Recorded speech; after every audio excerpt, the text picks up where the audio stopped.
koho bol to nápad? Ondrej, neviem, či vieš, ale ty si v pyžame. No ja to viem. Ale neviem, či to vieš aj ty. No, tak už to viem, ale vráťme sa k tebe. Prečo si v pyžame? To takto si od rána? Hej, od rána. Som si myslel, že to bude taký dobrý nápad, že ušetrím trošku času, keď sa budem prezliekať a počkám do večera, keď zase pôjdem spať. A nemyslíš, že to je dobrý nápad? Stihol by som tak viacej, rozumieš? Nebudem robiť nepotrebné veci a budem robiť tie, ktoré treba. A to robíš tak často? Každý deň? No, nie. To ma tak dnes napadlo. Tak to celkom dobre robíš, že nežiješ v stereotype.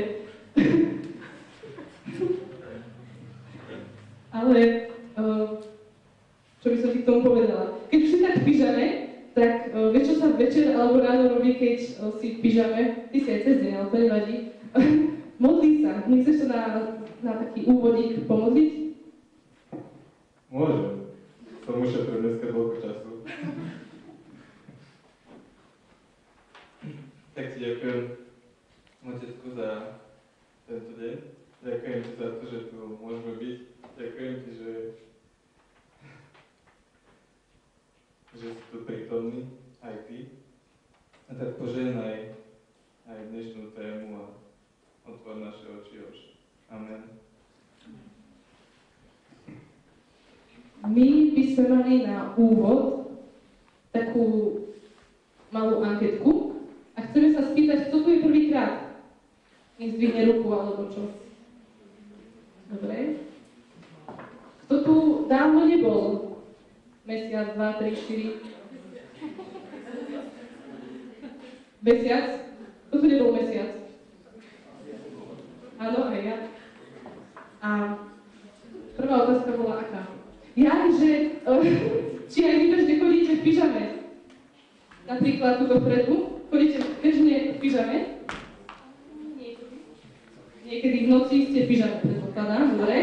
A bežný čas dňa ste v pyžame? Či si v pyžame, tak o 12. na obed. All night. No, ja sa niekoho teraz pýtam, že či máš v živote niekedy stereotyp. Pyžamou áno. Ďakujem. Ďalšia otázka by mohla byť napríklad, či sa vám páči moje pyžamo viac ako jeho.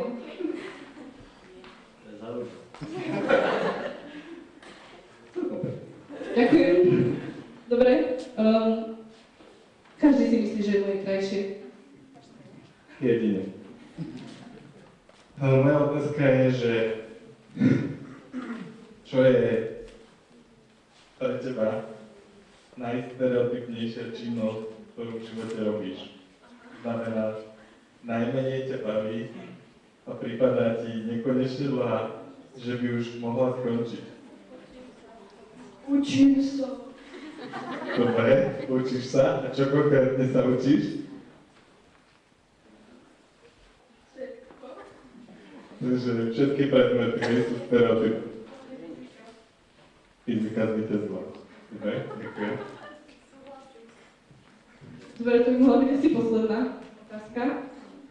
A ďalšie máme na pláne nejakú aktivitku a tým pádom sa musíte postaviť.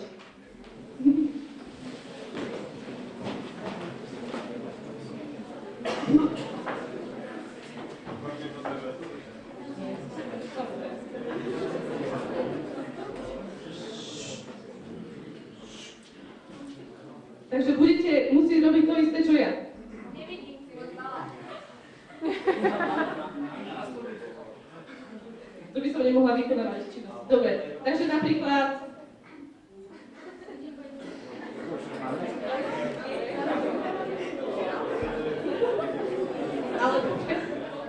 teraz vyskočíme. Ľavá ruka hore. Ľavá. Dole. Neviem. Noha hore. Pravá. Ľavá. Ešte jeden výskok, keď to zvládneš. Dobre. Tam tým vzadu, čo sedia. To sú lázy. Lázy. Vy ste dediny, vy musíte sa pohybovať rýchlejšie než mešťania. Dobre. No, teraz si môžeme sadnúť. A hneď na to sa postaviť. Ale môžete si sadnúť, áno. A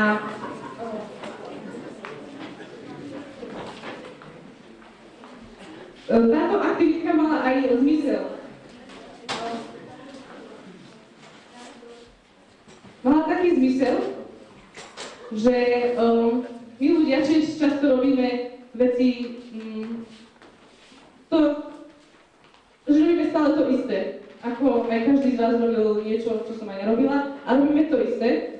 A tak sa vás chcem spýtať, to je iba rečnická otázka, vy si na ňu odpovedzte, či aj vy nežijete niekedy taký stereotyp, že teda ja ho niekedy žijem, že ráno sa zobudím, idem do školy, v škole niečo zjem, potom prídem domov, idem sa učiť, idem spať a stále toto ide stále takýmto štýlom. A potom zistím o mesiac, že sa vlastne nič neudialo také, čo by mi mohlo nejako zmeniť život alebo tak, a nič také svetoborné, že som iba prežívala tie dni. A teraz asi si pustíme jedno video a v tom videu bude tiež taký deň jedného človeka, myslím, ktorý tiež žije stereotyp.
Dobre, poďme teraz narušiť ten stereotyp bežného života.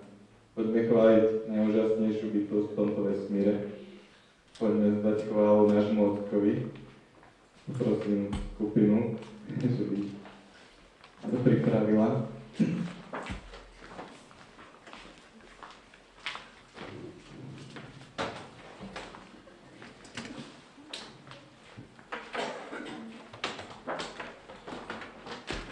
Viete, včera sa mi stala taká zaujímavá skúsenosť. Ráno, keď som sa zobudil, tak som si našiel SMS od jednej mojej kamarátky, že je v nemocnici, pretože spáchala samovraždu a nevyšlo jej to. A bol to taký zázrak, pretože na tej škatulke mala napísané, že 15 tabliet je smrteľných, takže si to poistila a zjedla ich 30. A bola smutná z toho, že to nič nebolo. Ale ostatní ľudia, ktorí sa za ne modlili, tak vedia, že prečo z toho nič nebolo. A chcem vám povedať, že som si uvedomil jednu vlastnosť nášho nebeského Otca. A to je tá, že náš život proti jeho životu je nič. To je zrnko piesku. Ale on spravil to, že nás pozval do toho, že môžeme žiť spolu s ním večný život radosti a s ním. A chvála je priestor, v ktorej môžeme ten život žiť s ním už tu na zemi.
Dobre, takže ja by som chcel teraz privítať Ignáca Marka, ktorý je našim dnešným rečníkom. Zatiaľ, keď sem príde, tak vám prezradím, že pôsobí teraz v Žiline, ale je z východu. A my sme teda radi, že prišiel, pracuje v našej oblasti. Môžeš ísť tu náhle. A moja prvá otázka bude taká zahrievacia. Ako sa volám? Nie, to už som povedal. Ale spýtam sa ťa, že ako riešiš vo svojom živote stereotyp? Ako riešim stereotyp? No, ono človek asi rieši niektoré veci až vtedy, keď ho niečo vyruší. Ak vás nič nevyrušuje, tak si žijete ten váš život. Ráno stanete, nestihnete sa naranejkovať, potom bežíte, a potom zistíte, že ste hladní, tak máte raňajky s obedom, lebo už je obed, vtedy ste chceli niečo spraviť, z toho niečo ste urobili iba niečo, tak potom už je po obede a potom už je večer a sú nejaké aktivity a tak, a potom je druhý deň. A zase ráno stanete, nestihnete sa naranejkovať, bežíte, potom je obed, vlastne vy už máte raňajky a obed, takže tak skladám stereotyp. Ja mám takú otázku od veci. Mne to nikdy nefunguje, neviem prečo. Ale dohodli sme sa na tom, takže máš dievča? Vie na tú otázku niekto odpovedať? Nech sa prihlási. Nikto nevie. Ale to vie vzadu. Dokonca ani jej sestry sa nehlásia. Mám dievča. Volá sa Danica a hrala dnes pre. A máme sa radi. Moja otázka, Marek, je, že čo je činnosť, ktorá ťa nikdy neprestane baviť?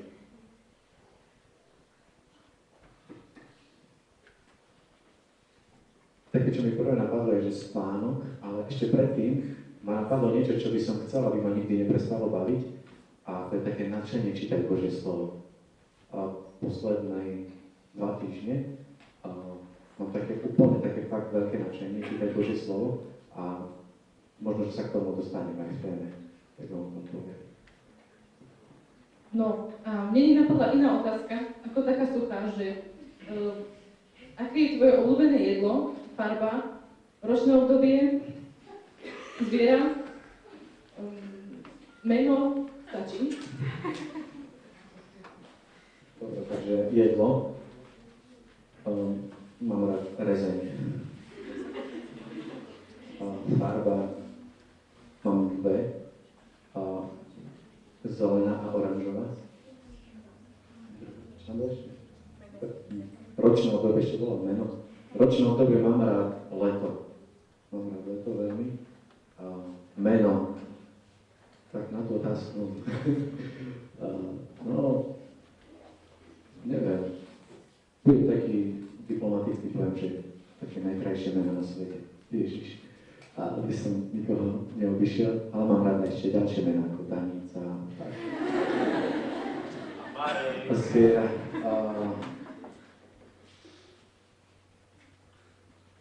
Čo mám rád? Čo mi chutí? Aké zviera? Kurence a tak ďalej. Neviem, zviera. Akože teraz máme v kancelárii rybičky, no tak sa učím ich mať rád. Dobre, to bola posledná otázka, ja sa ešte pomodlím za teba. Pane Ježišu, ja ti chcem ďakovať za to, že mohol Marek sem prísť a že to môžu byť aj všetci títo ľudia.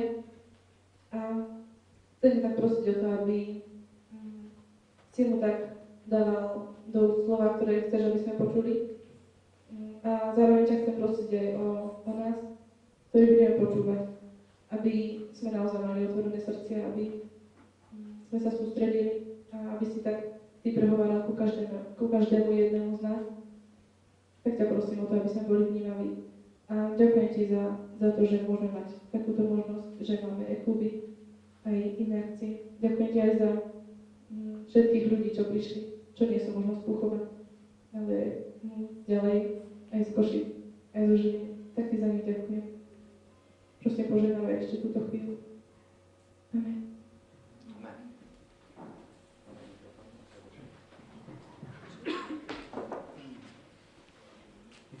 Nemáme spojenú mikrofón nejaký pôjde. Dobre.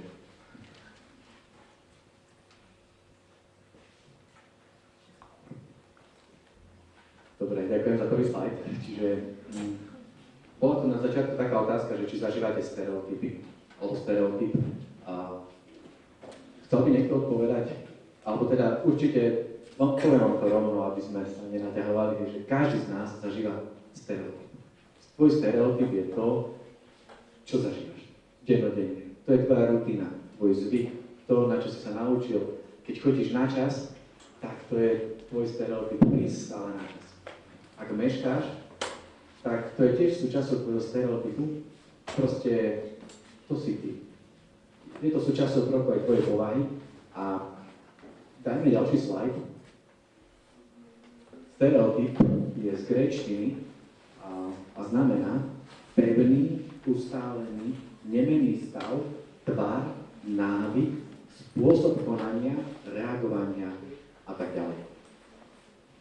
Čiže stereotyp je niečo prirodzené v tvojom a mojom živote. A stereotyp je dobrý, lebo by ťa to stalo veľmi veľa síl, keby si každé ráno musel rozmýšľať, ako to máš urobiť. A tak už to robíš ako určitú rutinu. A niekedy ti rutina pomáha. Keď si dochvíľný, keď si zodpovedný, keď pravidelne ješ a stravuješ sa, nenahážeš to večer všetko do seba a tvoj žalúdok potom skoro dostane infarkt, hej, večer o 10:00. Každý má svoj stereotyp. Čiže stereotyp je bežná a normálna vec, ktorú má každý v živote, máš to ty, mám to ja, je to ako dýchať vzduch. A len záleží od toho, aký stereotyp. Čo je súčasťou tvojho času? Čo je to, čo si zvykol robiť? Či neraňajkuješ a tvoj žalúdok trpí, alebo, neviem, sa ponáhľaš do školy, si spotený, potom sa bojíš, že budeš prechladený a neviem čo. Je veľmi veľa rôznych ľudí a preto by sme mohli povedať, že stereotypy sú také množstvo stereotypov, aké množstvo ľudí je. A potom ešte jedna zaujímavá vec, že stereotyp môže, ja by som to chcel tak trošku porovnať, ako taký stereotyp, ktorý je dobrý a stereotyp, ktorý je treba zmeniť. Stereotyp, ktorý je dobrý, by mohol byť napríklad aký. Čo si myslíš, že v tvojom živote je dobré? Budem klásť otázky. Myslíš si, že v tvojom živote je dobré, keď sa modlíš? To si myslíš, že áno, nech dvihne ruku. No, dobre. Myslíte si, že je dobrý stereotyp, keď ráno raňajkuješ? To si myslí, že áno, nech dvihne ruku. Dobre. Kto si myslí, že je dobré mať v živote stres, nech dvihne ruku? Niekto má pracovné nasadenie. Dobre. Kto si myslí, že je dobré spať aspoň 8 hodín denne? Nech dvihne ruku. Dobre. A teraz sa spýtam niekoľko otázok. Kto z vás sa modlí denne? Áno, kto sa modlí denne? Kto z vás denne raňajkuje? Pravidelne, každé ráno. Dobre. Kto z vás nemá stres denne? Nech dvihne ruku. Dobre. To dievčatko, ono je šťastné, ono nemá stres. Ale nedvihol vtedy ruku, že si myslí, že... Tak dobre, nevadí. Bol jeden muž, ktorý žil svoju realitu a on bol taký celkom taký bežný na svoju dobu. Chodil do práce, staral sa, večer prichádzal domov, ráno vstal, zase zobral to všetko, čo mal zobrať, išiel do práce, vrátil sa domov a tak sa to opakovalo niekoľko rokov, mohli by sme povedať až 10 ročí. Až sa stalo, že na jeho ceste do práce ho niečo vyrušilo. A môžeme dať ďalší slajd. Ten človek sa volal Mojžiš. Vieme, ako sa Mojžiš narodil. bolo to niečo také normálne, ako sa rodia všetky deti, narodil sa svojej mame a svojmu otcovi. Ale nebolo normálne, že v tej dobe ako chlapec, ako židovský chlapec prežil. A dnes je normálne, že sa deti môžu narodiť. Ale dnes sa stalo normou aj niečo, čo nezvyklo byť normálne. Aspoň možno nie až v takej miere. A to je to, že mnohé deti sa nenarodia. Mojžišovi tiež hrozilo to, že keď sa narodí, alebo hneď potom, tak skončí ako raňajky pre krokodíla, alebo ho utopia niekde vo vode. To, že si sa narodil, to, že ťa tvoji rodičia mali radi a že sa doteraz o teba starali, ber ako taký pozitívny stereotyp. Niečo, čo sa v tvojom živote stalo pravdou a čo tvoji rodičia zobrali ako veľkú výzvu. To, že ťa museli prebaľovať a že si plakal v noci, možno by niekto si predstavil iný stereotyp. By si povedal, že v noci treba 8 hodín spať. Tvoji rodičia prvé 3 roky asi toľko nespali ani náhodou. A preto buď vďačný za takýto stereotyp, ktorý oni vypestovali a možno je to veľký vzor pre teba. Teraz prejdeme k Mojžišovi. Keď mal Mojžiš niekoľko rokov, určitý počet, tak si všimol, že jeho priatelia, alebo teda jeho širšia rodina, jeho národ trpí. A tak zakročil do toho stereotypu, toho utláčania ľudí a neviem, ako to pekne povedať, ale proste zabil jedného Egypťana, lebo ten Egypťan robil zlé veci. Z toho dôvodu musel odísť na púšť, bol taký utečenec, lebo tí ostatní Židia, ktorí tam žili, jeho krajania, mali svoj stereotyp a Mojžišovi povedali, počúvaj, čo ty tu hráš veľkého šéfa, chceš zabiť aj nás, ako si zabil Egypťana? Nie, že by boli radi, že ich vytrhol z ich stereotypu, že im ukázal, kým vlastne majú byť, ale oni ho proste zrovnali. Ich stereotyp bol proste ty tu nepatríš. No a teraz sa dostaneme k tomu, o čo vlastne ide. Mojžiš pásol ovce na púšti, alebo na nejakej polopúšti. Bolo to oblasti, ktorá sa volá Sinajský poloostrov alebo Midiansko. Poprosím ďalší slajd. Táto oblasť Sinajského polostrovu dnes patrí Egyptu a Midiansko je v pravom dolnom rohu. To je oblasť, kam Mojžiš ušiel z krajiny Góšen, pravdepodobne z tej časti Egypta, a ušiel cez takú Suezskú šiu a potom prešiel pod Sinaj, pravdepodobne na územie Midianu.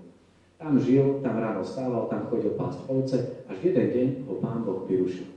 My vieme, čo je tam napísané, asi to môžeme prečítať, keď vrátime ten biblický text naspäť. Ja som ho tam dal v celku, nebudem ho celý čítať, ale prečítam iba niečo z neho.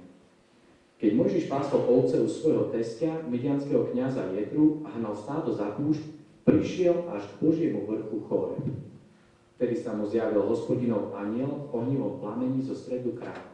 Keď sa pozrel, videl, že ker horel plameňom, ale nezhorel. Vtedy si Mojžiš povedal, odbočím z cesty a pozriem si tento veľký jav, prečo ker nezhorel. Ráno sa ponáhľaš do školy, do práce, ideš do kancelárie, alebo možno, že len ráno staneš a prežívaš svoj predposledný, alebo neviem, ktorý z prázdninových dní. A myslíš si, všetko bude tak, ako včera. Ráno sa najem, potom do obeda si oddychnem, potom bude obed, po obede pôjdem s chalami alebo s dievčatami vonku, potom bude večer. Ale čo myslíš? Myslíš si, že uprostred tvojho času neexistuje ani chvíľka na to, aby ťa mohol niekto vyrušiť? Nevieme, ako rozmýšľal Mojžiš, ale vieme, že jeho Pán Boh vyrušil. Také vyrušenie môže v tvojom živote nastať práve vtedy, keď odbočíš z svojej reality a začneš dávať pozor na to, čo hovorí Pán Boh. Vtedy Pán Boh povedal Mojžišovi: Mojžiš, Mojžiš, Nepribližuj sa sem, zobuj si obuv z nôh, lebo miesto, na ktorom stojíš, je posvätná pôda.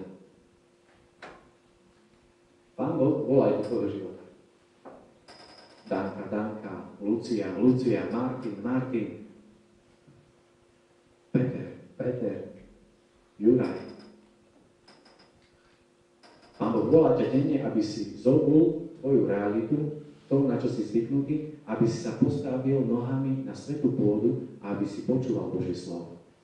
Toto je jedna z úžasných výzev, ktoré Mojžiš stretol uprostred svojich možno, neviem koľko vtedy mal, či nejakých 60 či 80 rokov, keď už bol na tej púšti. A vtedy po dlhom čase Pán Boh do jeho života prehovoril. Možno aj ty si čítaš denne Božie slovo, listuješ Bibliu a už máš prečítanú možno, neviem, starú zmluvu alebo novú zmluvu, ale ešte možno si myslíš, že Pán Boh ku tebe neprehovoril. Neber to ako niečo nenormálne, keď proste nehorí pred tebou horiaci keľ. Lebo to sa stáva iba raz, možno za 80 rokov ako Mojžišovi. Čiže ak sa ti to ešte nestalo, lebo máš 25, tak si v norme. Čiže buď vytrvalý a zvykaj si na Boží hlas. Alebo teda lepšie povedané, zvykaj si na jeho slova. Zvykaj si na to, že Pán Boh tebe hovorí cez Božie slovo a raz možno prehovorí takým spôsobom, ako k Mojžišovi. Môžeme posunúť ďalší slajd. Ja som vypísal niekoľko bodov, ktoré je dobre si všimnúť na príklade Mojžiša. A prvá vec je, že Pán Boh ku tebe hovorí slovami. Keď nevidíš horiaci keľ, tak nemyslíš si, že ťa Pán Boh neľúbi. Keď nevidíš Pána Boha tak, ako Mojžiš ho mohol vidieť teda iba zozadu, keď by ste čítali v Biblii ďalej, že Pán Boh sa zjavil Mojžišovi, tak proste vôbec to nie si nenormálne, keď si ho ešte nevidel. Lebo Pána Boha nevidelo mnoho ľudí. Ale Pán Boh ku tebe hovorí dvomi spôsobmi, možno hovorí aj inak, ale týmito dvomi určite. Pán Boh sa k tebe prihovára cez slova. Cez slova tak, ako k Mojžišovi. Keď ten horiaci keľ horel, Pán Boh nebol v tom keľ. Lebo Pán Boh nie je obmedzený na nejakú vec. Keď by Pán Boh ku tebe hovoril cez knihu, tak Pán Boh nie je obmedzený iba na to, že Pán Boh je táto kniha. Lebo máme v Biblii napísané, že proste nie je litera, ktorá zabíja, ale duch, ktorý oživuje. Pán Boh je duch, ktorý chce prebývať v tvojom tele. A Pán Boh prebýva v nás tak, že my prijímame jeho slovo. Neviem, či ste sadili niekedy nejaké semienka. Sadil niekto z vás nejaké semienka? Sa prihláste. Dobre. Sadili ste už, skúšali ste už niekedy v škole taký pokus, že ste dali do barby pazuľu, zaliali ste to vodou, dali ste to na teplé miesto a ste čakali, čo s tým bude. Skúšal to niekto? Prihláste sa teda. My sme to skúšali, veľmi to smrdelo, ale tá pazuľa celkom rýchlo vyrástla. Asi za 4 dní už mala možno aj zelené listy. Ale viete, čo potom s tým bolo? Keď ste pazuľu nepresadili, tak ona tam zhnila a ste ju mohli vyhodiť. A takisto je to trošku aj s Božím slovom. Keď ho nepríjmeš do tvojho srdca, tak ti ho niekto ukradne. Tak ako semienko musí byť zasadené v pôde a pôda ho musí objať, tak tvoje srdce potrebuje objať Božie slovo. A vtedy bude rásť. A čo sa týka tých stereotypov, o ktorých sme hovorili, aby sme ich neobyšli, tak Pán Boh nám dáva dobré stereotypy, ale chce, aby nám tie stereotypy nezovšednili. Preto aj s Mojžišom má svoj plán. Mojžiš už vedel, ako sa pású ovce, dostal strednú alebo vysokú školu vzdelávania v Egypte, vedel, ako prežiť na púšti a preto, keď už bol Mojžiš vystrojený na všetky tieto veci, tak Pán Boh ho posiela. Možno aj ty zažíváš určitú púšť. Do školy chodíš, možno na strednú, možno na vysokú, získavaš vedomosti pre tvoj život, chodil si na konfirmáciu, chodíš na mládež, čiže máš celkom dobré duchovný rozhľad, ale možno potrebuješ ešte prežiť niekoľko rokov na púšti. Na púšti tvojho života. Možno sa potrebuješ naučiť, ako na púšti prežiť. Kde na púšti nájdeš vodu, kde sa na púšti skryť, ako vyzerajú púštne podmienky. Aby keď Pán Boh raz ťa zavolá viesť nejakých ľudí, tí ľudia s tebou prežili. Tak Mojžiš vedel, kde sa na púšti nachádza voda, nie v tých možno nejakých travertinových skalách, na ktoré má udriť, keď mu Pán Boh povie. Mojžiš vedel možno o niektorých ďalších veciach, ale Mojžiš rátal aj so zázrakmi. A tie zázraky vieme, ktoré boli. Manna, prepelice a ďalšie veci. Čiže Pán Boh mal plán s Mojžišom a Pán Boh videl Mojžišov stereotyp. Videl však aj to, čo Mojžiš nevidel. Videl dve veci. Už ste si všimli, že Chronos a Kairos nie sú súrodenci, ale spolu súvisia. A určite ste počuli na mládeži vysvetlenie týchto dvoch slov. Chronos znamená čas, ktorý plynie. Tak ako teraz na hodinkách, alebo proste na neviem čom, v kalendári. A potom je Kairos. Kairos je špeciálny čas, ktorý sa stane. Ktorý sa stane práve vtedy, keď Pán Boh prehovorí do tvojho života. Takýto čas môže byť možno každý deň ráno, keď si čítaš Božie slovo a Pán Boh uprostred 24 hodín k tebe prehovára a niečo ti chce naznačiť. Možno, že takýto čas môže byť v škole, alebo ráno na zastávke, keď sa modlíš za svojich spolužiakov a Pán Boh ti niečo ukáže. Chcem vám takú jednu vec povedať v tom, že uprostred tvojich chronosov hľadaj Boží Kairos, alebo Božie Kairos. Neviem, či sa to dá tak do množného čísla, ale predstavte si to. Ráno vstaneš, naranejkuješ sa, nepoďakuješ mame, odchádzaš do školy. V škole prídeš, stretneš spolužiakov, kývneš na všetkých, čaute banda, sadneš si do lavice, potom podudreš na učiteľku, že zase dala domáce úlohy, ktoré nemáš, potom je obed, zase povieš, zase rýža, tak nič. Proste potom ideš domov, mama sa spýta, ako bolo v škole, ty povieš, dobre, tak ako včera. Proste ideš vonku, alebo ideš započítať za Facebook a na Facebooku to tam všetko povysvetľuješ, že ako sa veci mali. A potom je večer, prídeš na mládež, povieš zase čaute banda, počúvaš tému, zješ občerstvenie, prídeš domov a nič sa nezmenilo. Ale môže sa niečo zmeniť. Ráno staneš, prídeš k raňajkám, alebo ešte lepšie povedané, pripravíš raňajky aj pre mamu, poďakuješ jej za to, že sa celý týždeň o teba starala. Potom ideš do školy, cestou na zastávke nenadávaš, že mešká autobus, ale modlíš sa za spolužiakov. Prídeš do školy, povieš čaute banda, sadneš si do lavice a povieš, ľudia, ja som si dneska napísal domácu. A oni budú, ty si normálny, že to už nikto nerobí. Odkedy máme Ctrl-C, Ctrl-V a nožnice, tak už sa to nerobí. Ale ty povieš, ja to robím. A to je ten Boží Kairos, to sú tie Božie časy, ktoré ty uvádzaš do svojho života. A potom príde obed a ty povieš, vďaka Pane Bože za rýžu, prídeš domov a mama sa spýta, ako si sa mal v škole. A ty povieš, mami, vieš, že to dneska bolo krajšie? Som si napísal domácu úlohu. Aký bol deň? No, mali sme celkom dobrý deň, akože dneska som nenadával na učiteľku. A bol dobrý obed, nepredal si lístky a nešiel si na kopolu. A ty povieš, bol dobrý obed, bola zase rýža. Vieš, ako dobre, že máme rýžu. A potom ideš na mládež a si povieš, tak dneska konečne budem počúvať. Aj keď hovorí ten rečník zase to isté, čo pred týždňom, alebo všetci hovoria to isté, tak predsa si niečo všimnem a niečo si odnesiem. A potom prídeš domov a si povieš, tí ľudia, ten dnešný deň bol predsa len krajší ako tie ostatné.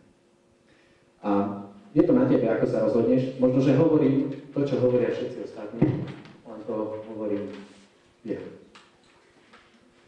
Dobre, takže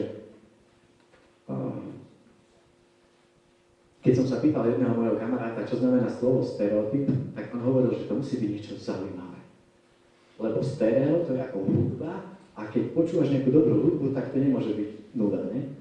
Tak som si povedal, že tak vám to poviem, že stereotyp je niečo zaujímavé. Keď počúvaš stereo, tak je to troška lepšie, ako keď počúvaš mono. Dobre.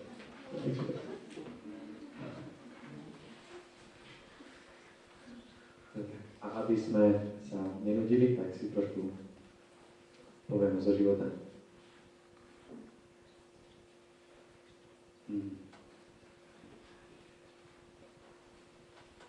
Zvykol som žiť nejakých 11 rokov, takže moja stará mama ma naučila, ako sa mám modliť. Teda, že si mám zložiť ruky, že mám opakovať po nej.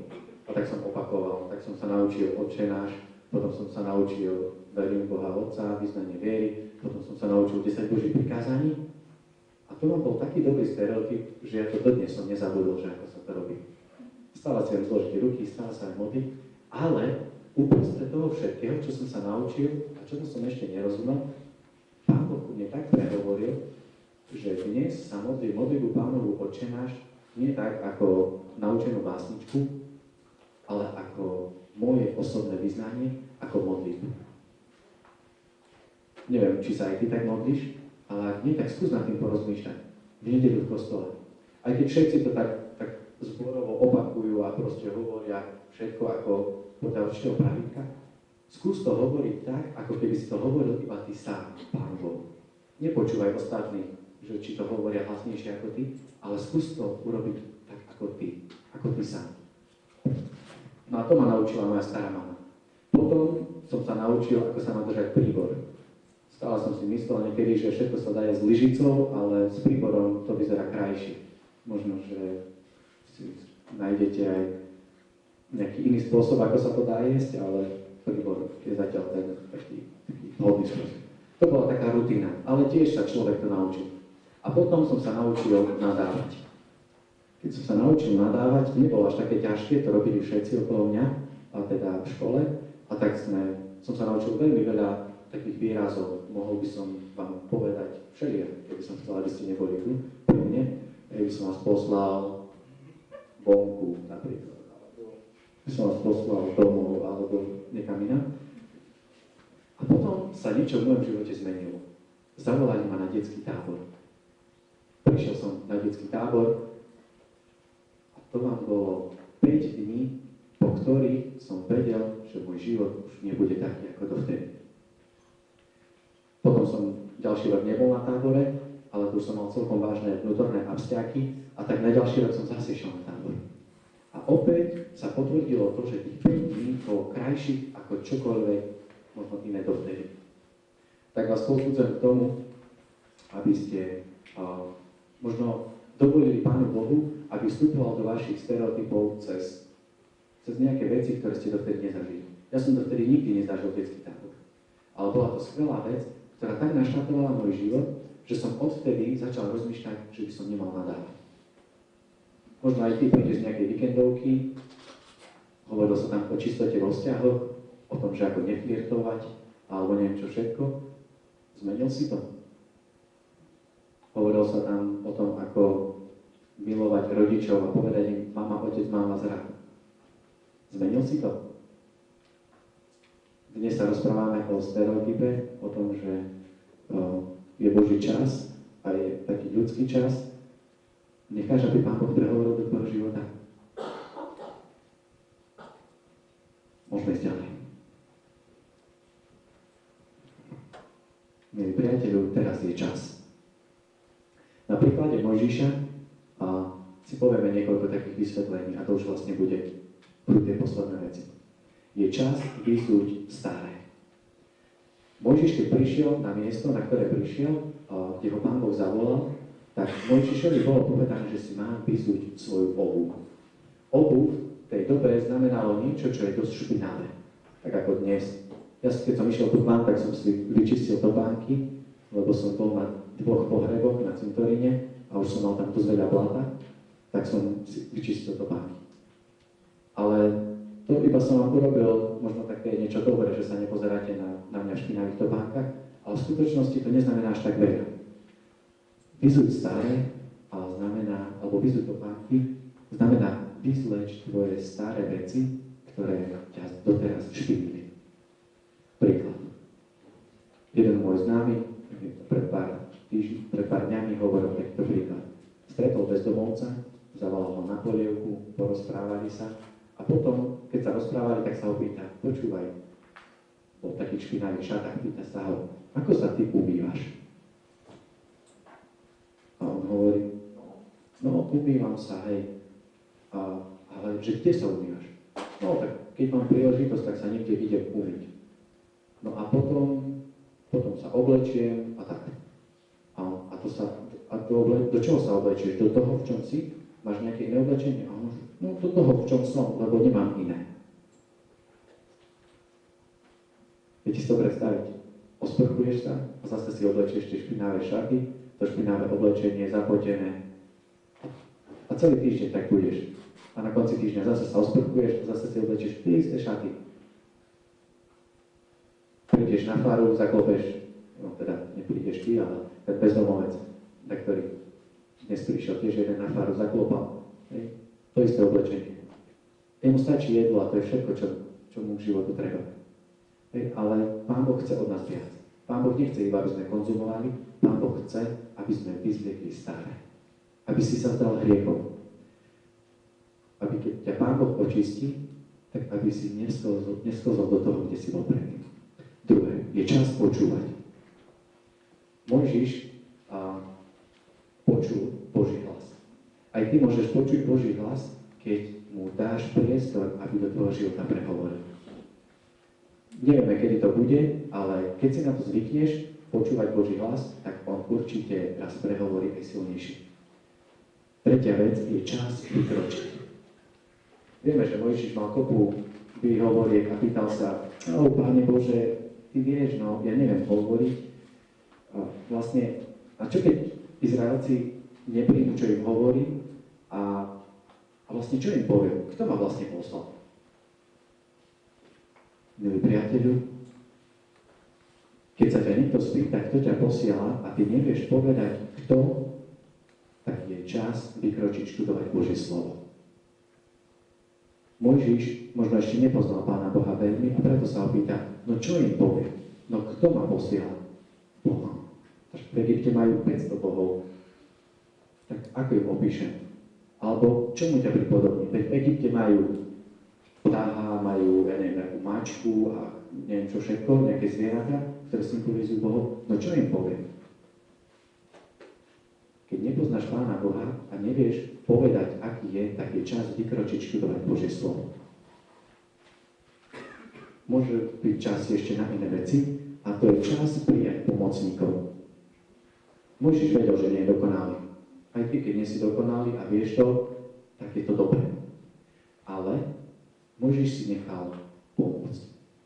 Vtedy mu Pán Boh povedal, Mojžiš, máš Árona, on ti bude pomáhať. Potom neskôr boli ďalší pomocníci. Potom môže byť čas hovoriť. Čas povedať ostatným ľuďom k Pánu Bohu. Tak ako Mojžiš. Neviem, či si zvykol doma rozprávať o Pánu Bohu, ale keď si nezvykol, tak ťa pozývam k tomuto stereotypu. Do mojich asi 14 rokov sme sa o Pánu Bohu doma veľmi nerozprávali. Vedeli sme sa pomodliť naučenú modlitbu, ale potom nastali zmeny. Začal som učiť detskú besiedku, už som chodil na dorast, chodil som na mládež a doma sme sa stále o Pánu Bohu ešte nerozprávali. Až na mládeži, keď sme sa navzájom k tomu povzbudzovali, tak som aj ja začal doma hovoriť. A dnes sa spolu s mamkou a bratom modlíme. Toto je Boží kairos, z ktorého ťa Pán Boh chce vytrhnúť a chce, aby si prijal nový stereotyp. Pozri sa do svojej rodiny a možno tam niečo objavíš. Je čas konať. Keď si dodnes myslel, že raňajky sú iba dobrá vec a dodnes si poriadne neraňajkoval, tak je čas, aby od zajtra si začal jesť svoje raňajky. Podobne študovať Božie slovo. Je čas pomôcť tomu, komu pomôcť treba. A posledná vec je čas byť trpezlivý. Stereotyp nie je zlá vec, ak ho naplňuješ dobrými vecami. Takisto, aj keď sa snažíš o niečo dobré, aj keď sa snažíš zmeniť svoj stereotyp a nejde to, tak nebuď nešťastný, ale buď trpezlivý.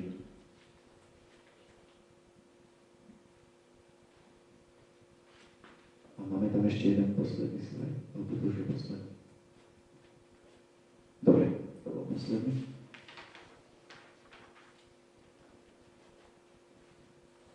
Čo by si mohol v dnešnej témy zapamätať? Že stereotyp môže byť dobrý, ak ho naplníš dobrými vecami. Ak nezmeníš postup, tak sa nezmenia ani výsledky.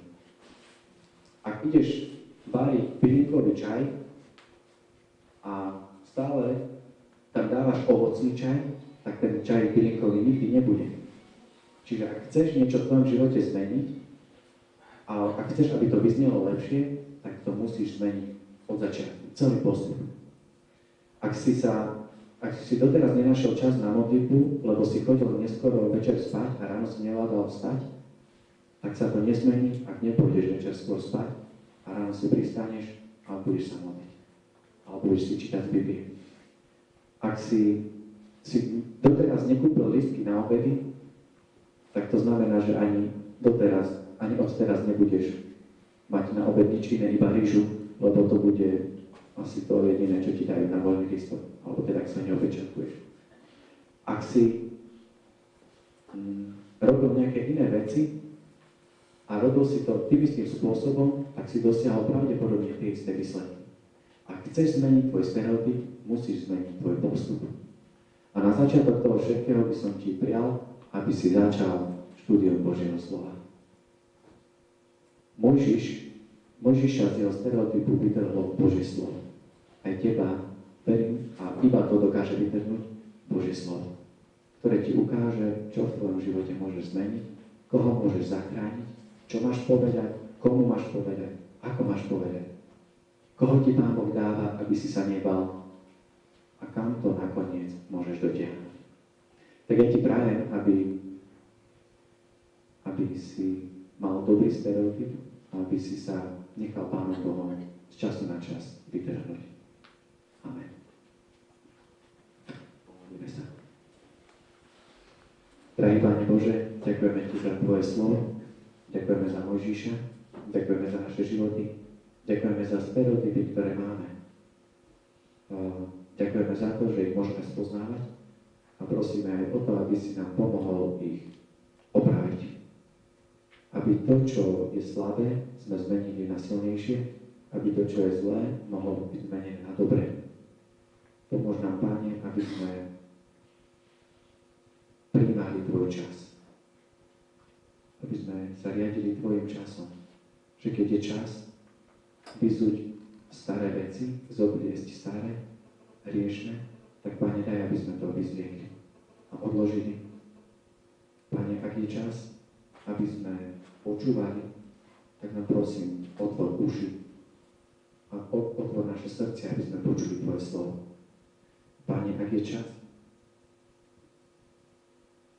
hovoriť, tak nám, Pane, pomôž, aby sme vedeli, čo máme povedať.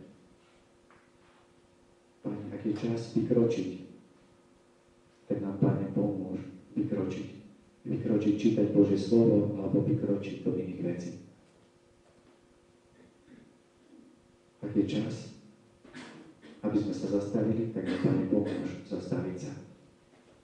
Len Ty sám, Pane, poznáš tie najlepšie časy našich životov a preto ťa prosím za každého jedného z nás, ktorý tu dnes je, aby sme neodišli dnes odtiaľto taký, aký sme sa prišli. Lebo veríme, že Tvoje slovo je mocné, aby sa nás dotklo, je užitočné, aby nás vychovávalo aj napomínalo. Je láskavé, aby nás potešilo. A tak sa, Pane, modlíme, aby sa Tvoje slovo pri nás takýmto stávalo. Amen.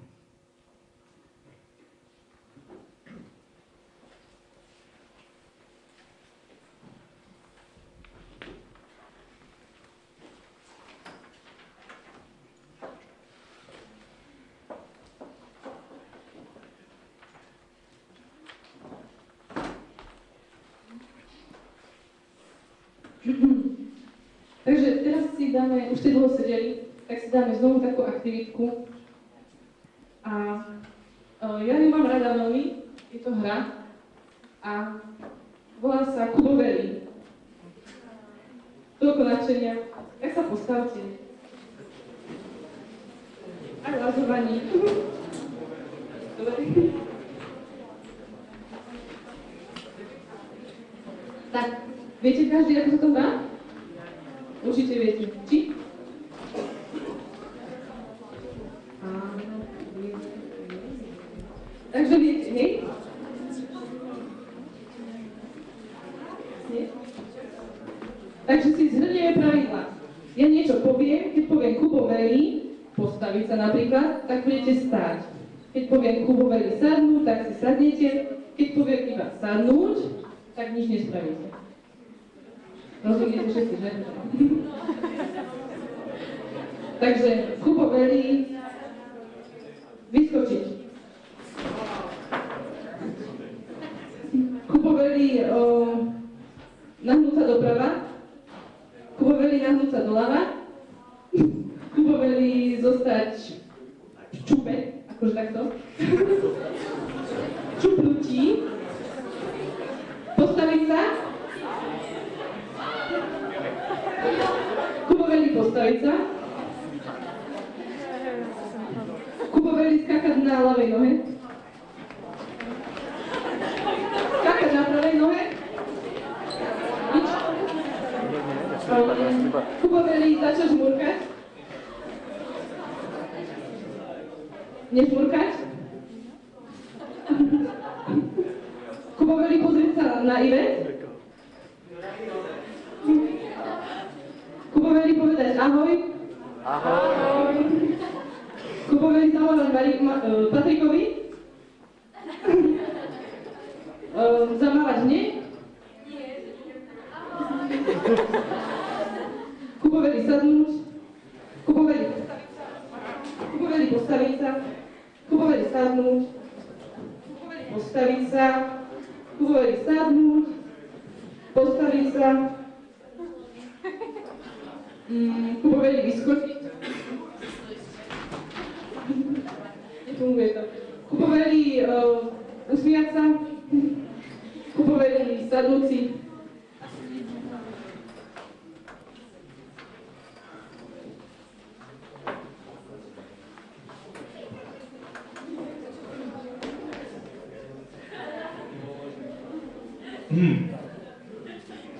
Takže Orol bola Vldana.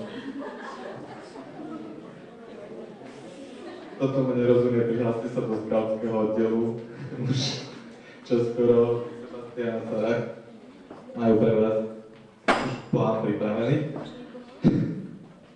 Potom označenie Zoldan. Máte sa.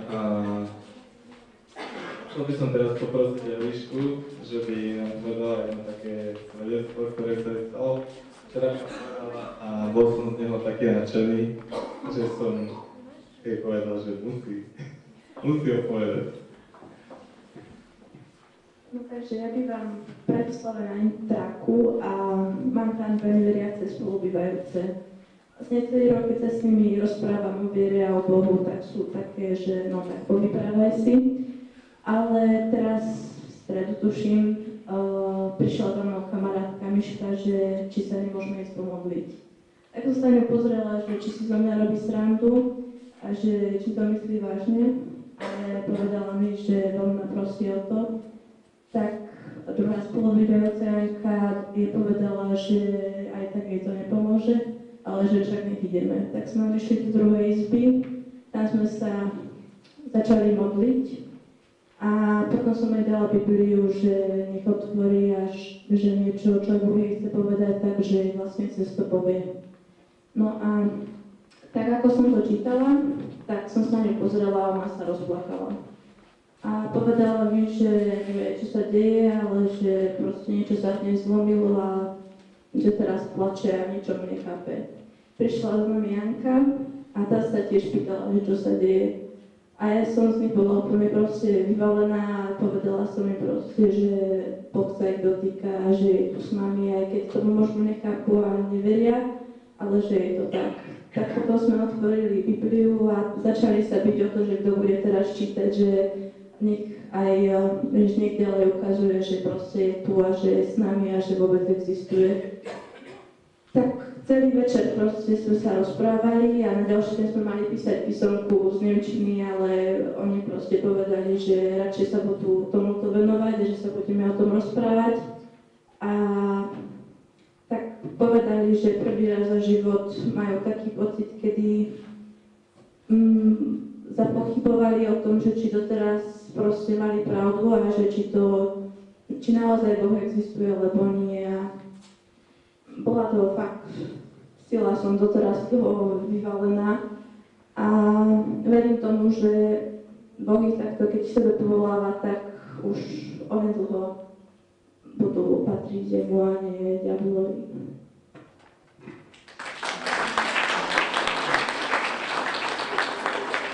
Dobre, ďakujem. Asi v nejakom takomto podobnom čase sme s Radkou riešili jeden taký problém, že ako vyriešiť stereotyp, keď sa máte učiť 10 hodín denne. A v podstate napriek tomu, že sme veľa nad tým premýšľali, tak sme na nič neprišli. Takže keď som zaspával, tak som zaspával s tým, že tak Pane, ty máš nejaké riešenie na to. A ráno, keď som sa zobudil, tak som čítal zamyslenie, v ktorom bolo, že ako vyliečiť stereotyp za 14 dní. Bolo tam, každý deň skúste popremýšľať o tom, ako niekomu urobiť radosť. A skôr ako som to poslal Radke, tak som si musel zapnúť telefón, aby sa stal funkčný. Tak som si ho zapol a prišla mi SMS-ka od Radky, ktorá mi písala, že by mohla niečo napiesť. A vtedy som si uvedomil, existuje taký verš Efeským 2.10. Veď sme jeho dielo, tvorené Kristovi Ježišovi na to, aby sme konali dobré skutky, ktoré nám Boh už vopred pripravil. Vtedy som si uvedomil, že Pán Boh pripravil jej srdce skôr, ako nás to by Boh naučil. A uvedomil som si to, že dokonca my nemusíme ani premýšľať o tom, ako niekomu urobiť radosť. Stačí, keď povieme nášmu nebeskému Otcovi, že pošli nám niekoho, komu môžeme urobiť radosť, a on nám niekoho určite pošle. Teraz by som chcel poprosiť Ivku Valkovú, kde mať misijnú. Nech sa ti páči. Čaute. Mňa týždňový Rom požiadal o jednu vec a keď mi to povedal, tak ma napadla jedna taká myšlienka, že ostali ste sami, lebo namiesto mostov ste stávali múry. A mne to tomu tak docvaklo, že my ako spoločenstvo môžeme byť vďační, že máme také silné a častokrát, že aby sme pomáhali tým druhým, takým, že kde nie je vôbec spoločenstvo, stávame radšej okolo seba také múry, okolo spoločenstva, aby sa k nám nic zle nedostalo. Ale napríklad teraz za Rieči sme začali mať, že pravidelné modlitby za tých ľudí, ktorí prestali chodiť na kluby a na mládež. A to by som chcela tak prirovnať asi k tomu, že Miro Mudrák, tak on... Dobre, tak je jedno, no, že chodí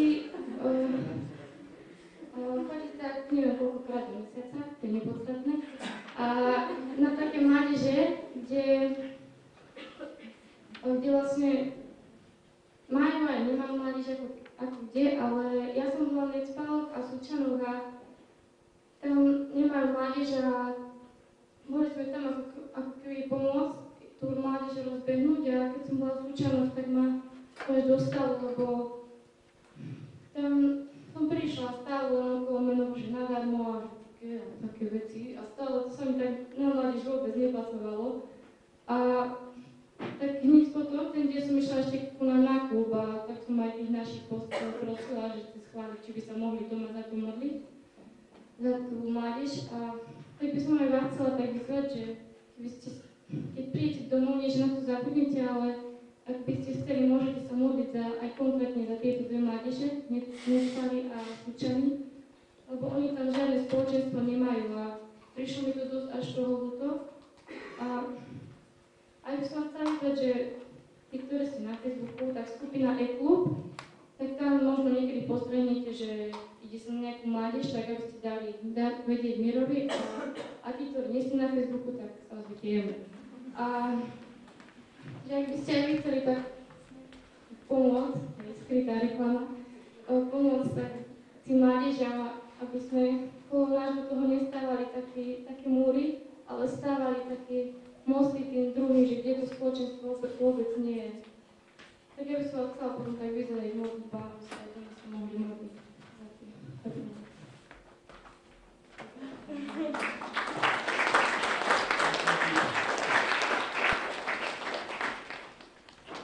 Teraz som tu nakrátko, iba poviem, že nasleduje videosvedectvo asi Barancovej, Radoslavovej.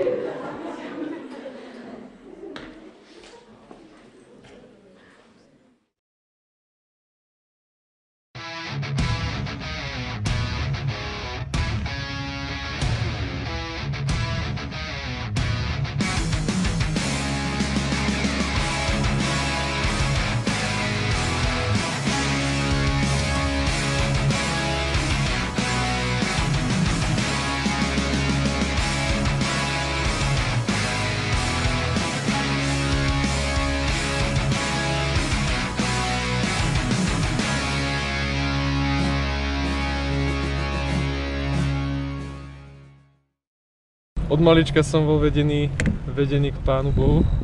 Rodičia ma vodili do kostola, ale nikdy som pri tom nejak nepociťoval niečo ako viac. Bral som to nejako takú povinnosť a taký Boží dotyk som pocitil až na našom kresťanskom tábore, ktorý bol v Rícku asi pred, neviem koľko, mal som asi 15-16 rokov a vtedy som naozaj pocitil, že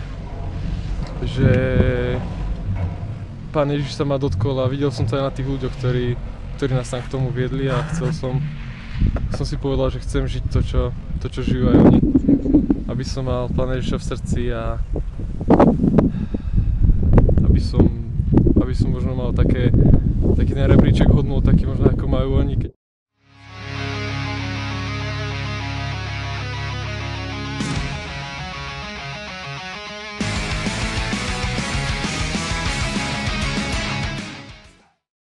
Som sa rozhodol pre Pána Ježiša a myslím si, že svoje rozhodne neľutujem, lebo Pán Ježiš nám dáva večný život a to som si stanovil ako prioritu číslo 1, že chcem veci robiť na jeho chválu a byť poslušný jeho zákonu, aby som mohol dospieť až v podstate dojsť do neba a mať s ním tak ten večný život. Možno svoj život chcem viesť chcem teda svojím životom chcem malovať obraz Pána Ježiša Krista a byť ním tak na svedectvo ostatným ľuďom, aby možno aj oni našli tú pravdu, to čo som našiel ja, aby pocítili, že tak mu chcem byť svojím životom aj vďačný za to, že čo on pre nás spravil, že umrel za nás na kríži.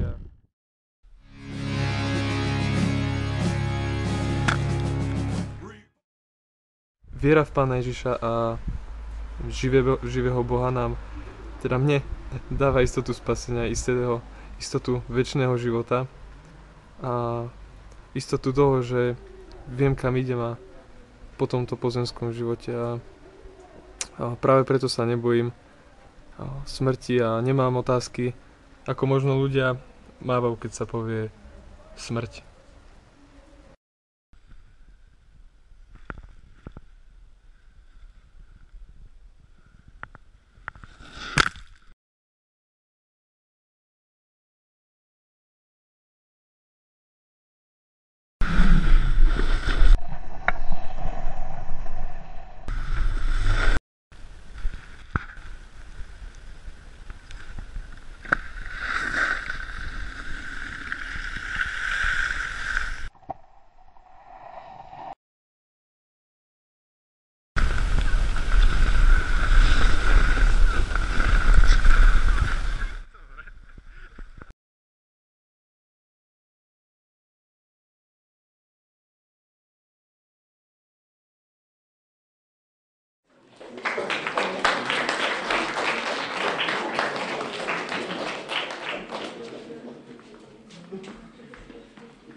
veľkej nadnárodnej spoločnosti, ale to je úplne nepodstatné. Oveľa podstatnejšie je to, že tam vidím také princípy tej veľkej, vysokej ekonomiky, tú celú hru tých čísiel. A existuje taký princíp, ktorý tam vidím každý rok, a to je ušetriť 10% nákladov. Každý rok sa naše oddelenie snaží ušetriť 10% nákladov a my tak rozmýšľame vždycky, že keď prídeme k tej nule, že čo potom. No, to nám neprezradia samozrejme, ešte sme sa aj dostali. Ja tam pracujem len 6 rokov, takže ešte nám zostalo 40% rozpočtu. Čo je ale podstatné je to, že vlastne, kto vie počítať percento, tak viete, že to je vždy 10% iba z toho zvyšku, takže není to tak, že by ste za 10 rokov to dostali k 100%. A ešte jedna podstatná vec, že to stále funguje, hej. Sa to tak už robí desiatky rokov, stále to funguje a mne to hovorí len jedno, a hovorí mi to, že tých 10% nám nebude chýbať, lebo sa o tom presvedčame každý rok. A v podstate nám ich vždy zoberú a my fungujeme bez nich a zase ďalší rok nás zoberú ďalších 10% a fungujeme bez nich. A naozaj toto pravidlo funguje nielen v ekonomike, ale všade, že keď 10% zo svojich financií nepoužijete pre seba, ale ich dáte bokom, tak vám chýbať nebudú. A ja odkedy som začal pracovať, ešte ako nejaký ten brigádnik, tak som vždycky tých 10% dával pánovi a po 10 rokoch som sa presvedčil, že naozaj nikdy mi nechybali. Len som si tie veci, po ktorých som túžil, tak som si ich kúpil neskôr. A niekedy som zistil, že ich vlastne nepotrebujem. Dneska budeme mať zbierku na Srbsko. Jedná sa o pomerne veľký projekt. Je to projekt, ktorého sa môžete zúčastniť nielen finančne, ale aj ako dobrovoľníci. Jazyková bariéra tu neexistuje, pozitívna správa, pretože v Srbsku sú slovensky hovoriaci ľudia, taká komunita. A v podstate sa tam bude po nejaký čas im vytvárať každý deň 4-5 hodinový program. Podobne ako je to v Helping Hande, ak ste niekedy boli v Helping Hande. Niekde. Ak nie, tak v podstate jedná sa o to, že spraviť pre nich program tak, aby sa aj zabavili, aby aj počuli evanjelium, aby sa stretli s ľuďmi, ktorí pre nich niečo spravia len tak, lebo ich majú radi. Takže pošlem túto krabičku. A chcel by som vás poprosiť, že keby ste sa zúčastnili na tomto projekte aj modlitebne spomeniete, ak vám nechodí ešte nejaké infomaily od OCSM, tak sa určite zastavte a nechajte svoj kontakt na seba, aby sme vám mohli posielať informácie o projektoch, ktoré sa robia. A ak sa chcete nahlásiť do toho Srbska, že by ste mali záujem, že ste ešte v Srbsku neboli, tak môžete sa tiež prihlásiť. Teraz poprosím chváliacu skupinu, že by sa pripravila. Aby sme ešte oslavili nášho nebeského Otca.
Oznámy. Fotky, ktoré ste mohli vidieť, tak boli z minulého Ečka, potom z pizza party, ktoré bolo po Ečku, a z víkendovky pre vedúcich, možno ešte nejaké potom priebežne budú. Ďalší klub bude presne za 5 týždňov tu, ale aby to nebolo tak moc dlho, tak za 2 týždne 8. marca, pokiaľ chcete, tak tiež príďte, bude taká spoločná mládež, kto príde, ten tu bude. A okrem nás, ktorí prídeme a budeme tu, tak príde skupina Nemcov a medzi nimi bude aj Mona s Lenou. Tak bude taký čas, kedy oni trošku budú rozprávať o sebe, bude čas na rozhovory a tak ďalej. Takže pokiaľ chcete, tak 8. marca tiež tu. A potom 2 také letné oznámy krátke. Jeden, blíži sa Semfest. Keď sa chcete zaregistrovať ako dobrovoľníci, môžete. A druhý, budeme mať biblický tábor, ako sme mali minulý rok.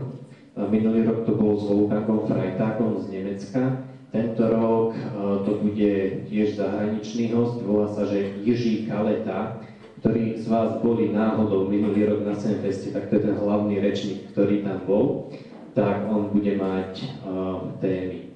Takže toľko oznámy. A v podstate ani nie tak oznám, skôr ako taká možno malá taká pripomienka, toho bola lyžovačka, to ste si asi všimli, že tam Rado sa tak krútil trochu a pred chvíľou došlo ešte aj video, tak myslím, že došlo na ňo, že? Tak môžeš ho pustiť.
Yeah.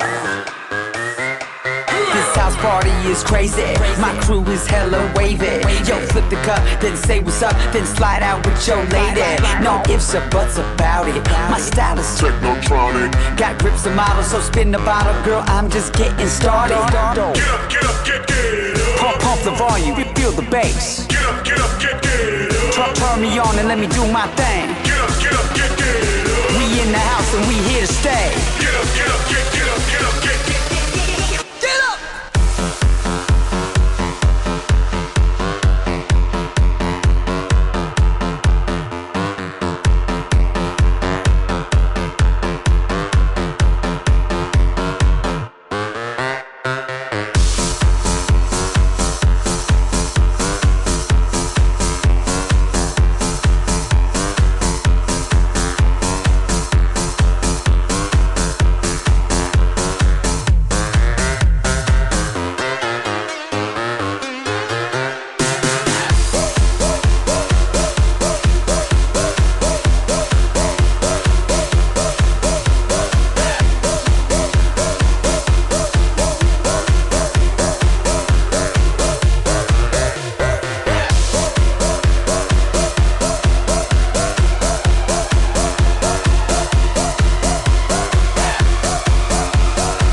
We be raging round the clock. Feel that bass around the block. Feel that red cup to the top. Birthday shots.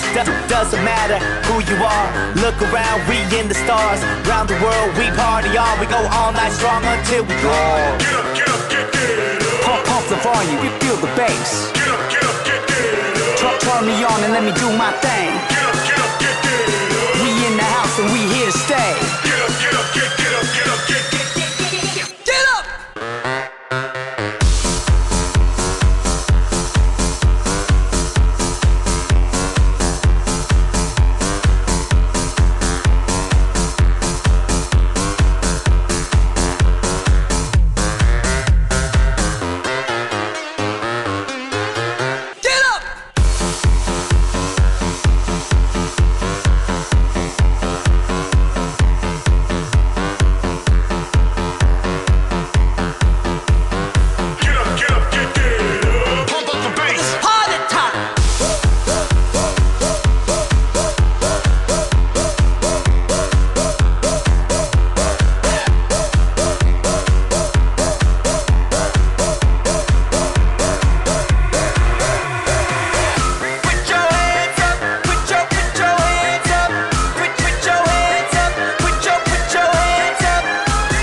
Poď, Simonka, poď.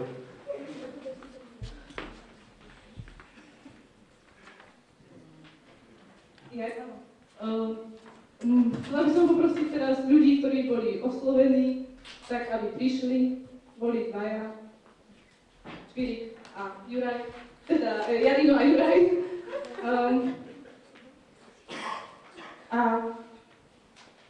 to tiež pohodlí nakoniec.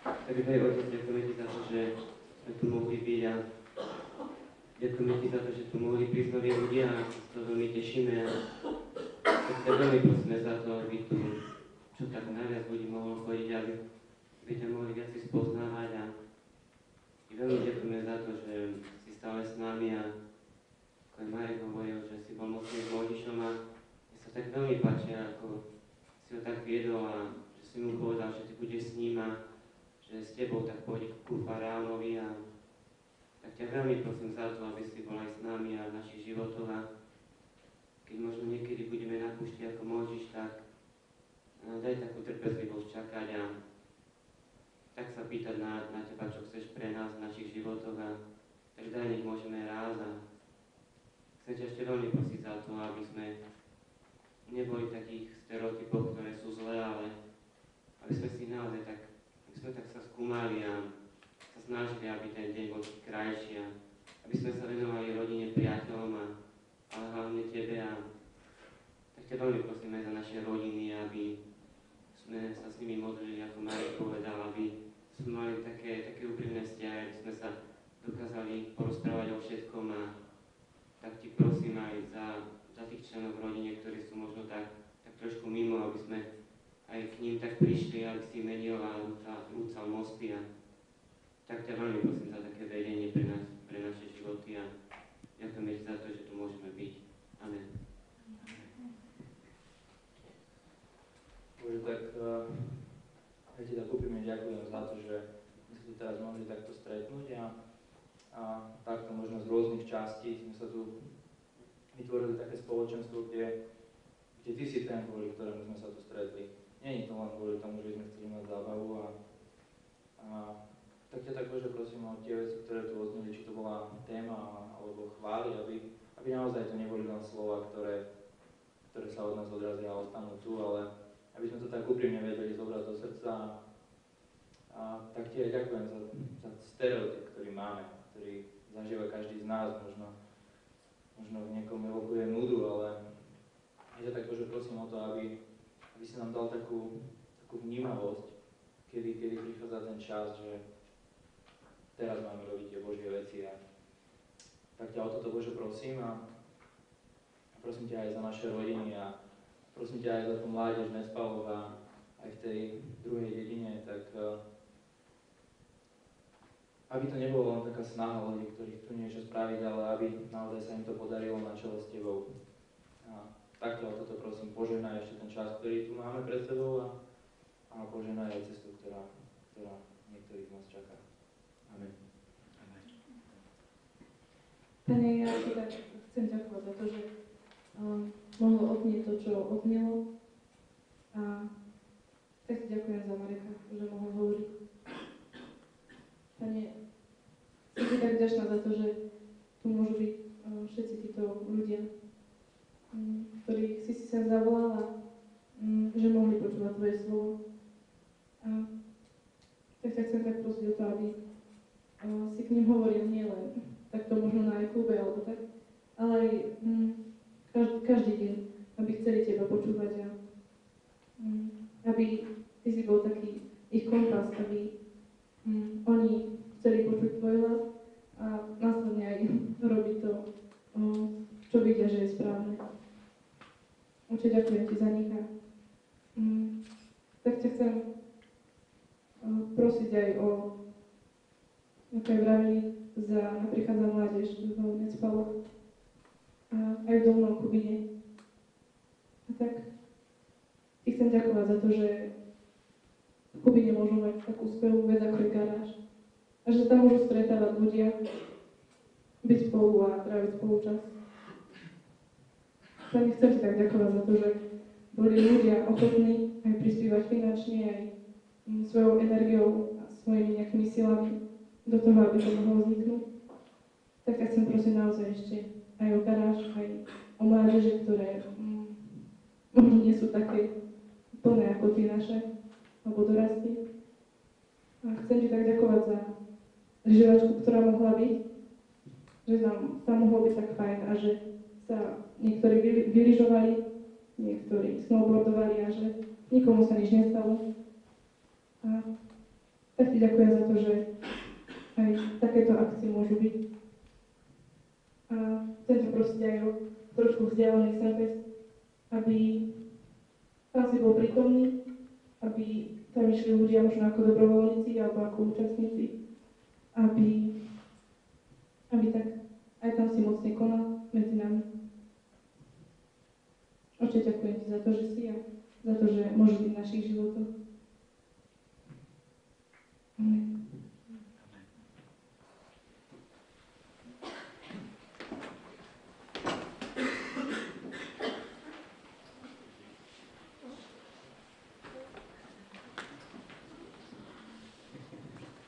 Rád by som vám na záver prečítal tieto slova. Skúste sa postaviť a vypočuť sa. Ak naozaj poslúchneš hlas Hospodina, svojho Boha, a budeš zachovávať a plniť všetky jeho príkazy, ktoré ti dnes dávam, Hospodin tvoj Boh ťa vyvýši nad všetky národy zeme. Splnia sa na tebe všetky tieto požehnania a budú ťa sprevádzať, ak budeš poslúchať slovo Hospodina, svojho Boha. Požehnaný budeš v meste a požehnaný budeš na poli. Amen.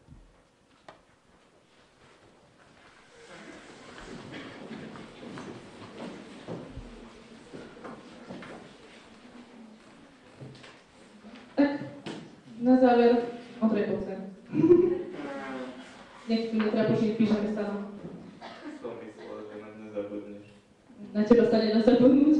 No, na záver by sme chceli povedať, že je vonku asi občerstvenie, že ako chlapci nezjedli, že Paťo a Dominik a tam snáď ho nezjedli, takže vonku je občerstvenie. Sme radi, že sme tu mohli byť, dúfam, že sme vás neotravovali, Ondrej, povedz aj ty niečo. Je už koniec.